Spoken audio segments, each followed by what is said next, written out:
Fox News Washington correspondent Rich Edson has the latest on Capitol Hill security on its special report. More than 25,000 National Guard members from all 50 states, 3 territories in Washington, D.C., are supporting federal and district authorities at the 59th presidential inauguration Wednesday, according to the latest figures from the National Guard Bureau. As the nation prepares to inaugurate a new president, combat medic specialists within the Pennsylvania National Guard have been working to ensure the well-being of soldiers, providing support for the event, the Department of Defense said. Medic specialists focus on morale and are trained and capable of responding to major battlefield trauma, to include mass casualty incidents, gunshot wounds, and improvised explosive devices, according to the Pentagon. The threat of explosives in the downtown region of the city remains high, as officials continue to search for the suspect who left pipe bombs at both the Republican and Democratic National Committee headquarters just blocks away from the Capitol on the same day the building was stormed on Jan. 6, a law enforcement official briefed on the matter told Fox News Tuesday that catching the suspect, whom the FBI believes could be planning similar attacks on Inauguration Day, is top priority. Members of the National Guard look on as American flags decorate the field of flags at the National Mall ahead of President-elect Joe Biden's inauguration ceremony Wednesday, Jan. 20, 2021. In Washington, Tasos Katopodis pool photo via AP.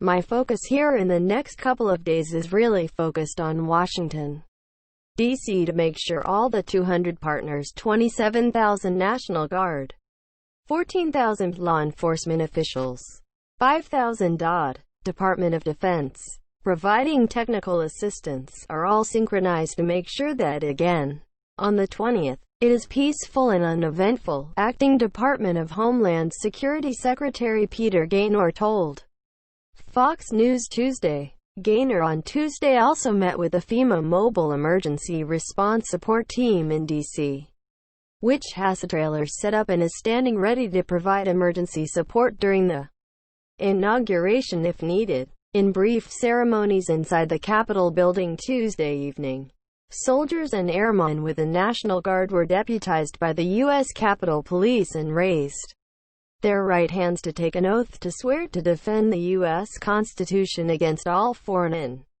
domestic enemies.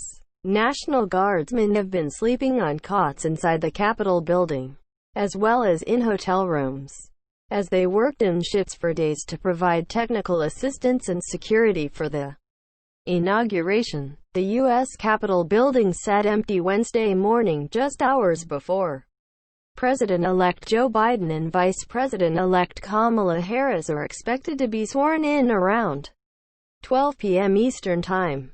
Troops will square up around the Capitol, White House, and throughout D.C., as Americans are encouraged to watch the ceremony virtually rather than in person due to the coronavirus pandemic. Outgoing President Trump pumped his fist and waved as he departed the White House on Marine One around 8:30 a.m. before heading to Joint Base Andrews, where he gave brief remarks and then boarded Air Force One and took off en route to his private Mar-a-Lago club in Palm Beach, Florida. National Guard stand outside the Capitol on Inauguration Day in Washington, D.C. on Wednesday, Jan. 20, 2021. Erin Schaff, The New York Times via AP. Pool. As the FBI worked to vet all National Guard troops amid the fallout of the Jan. 6 Capitol riot and concerns that extremists possibly infiltrated the ranks, at least 12 National Guard members were removed from the inaugural mission Tuesday out of an abundance of caution. Army Gen. Daniel Hokanson, Chief of the National Guard Bureau, and Jonathan Hoffman, Assistant Secretary of Defense for Public Affairs, announced. Of those removed, only 2 were taken off of the mission due to inappropriate texts or statements related to the inauguration event, they said.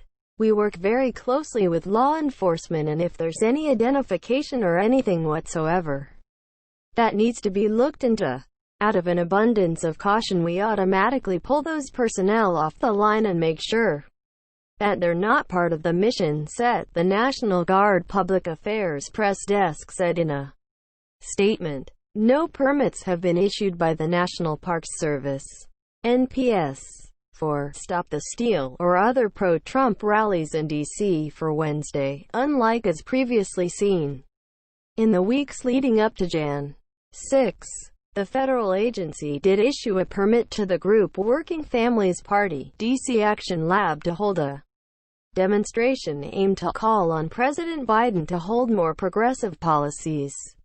It only allows 5 people to attend in person, and the group, instead of having speakers or hosting a large gathering, will erect a 9 by 12 foot high LED screen showing a 24 hours video of loop with accompanying sound featuring message-bearing images and speeches. The National Mall remains on lockdown Wednesday, and Fox News has learned that 2 additional protests that were planned within the secure zone were scrapped by the Parks Service. D.C. witnessed a small protest Tuesday night with people picketing outside Comet Ping Pong, a restaurant shot at by a conspiracy theorist in a 2016 incident known as Pizzagate. The eatery is located miles from the downtown area, where National Guard troops created a more militarized presence. Residents reportedly drove protesters away by blasting songs by Lady Gaga, who is scheduled to perform the national anthem at Biden's inauguration Wednesday. Police also responded to the restaurant to monitor the situation. The New York Police Department, NYPD, sent at least 200 of its officers to Washington, D.C., Tuesday to assist with security for the presidential inauguration. Police departments from across the country, including Austin, Texas, Chicago, Atlantic City, NJ, and South Florida, have also sent groups of their officers to assist with inaugural support. The U.S. Secret Service is also among the agencies working security at the inauguration Wednesday. For 116 years, the U.S. Secret Service has provided presidential protection on Inauguration Day.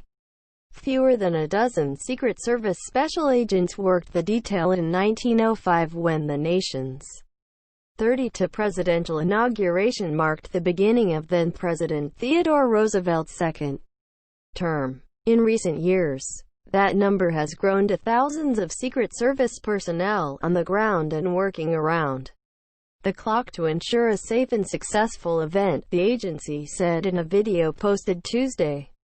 Securing each presidential inauguration takes the commitment of a well-trained and fully equipped workforce, and, of course, the cooperation of our partners at every level, the video said. Uniformed division personnel are deployed throughout the city to secure sites for the American public and the protectees.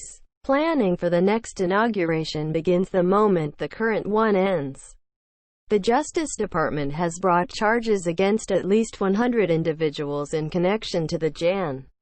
6 storming of the U.S. Capitol in an attempt to interrupt Congress certifying Biden's electoral college win, and is pursuing additional investigations. Acting Attorney General Jeffrey A. Rosen said Tuesday.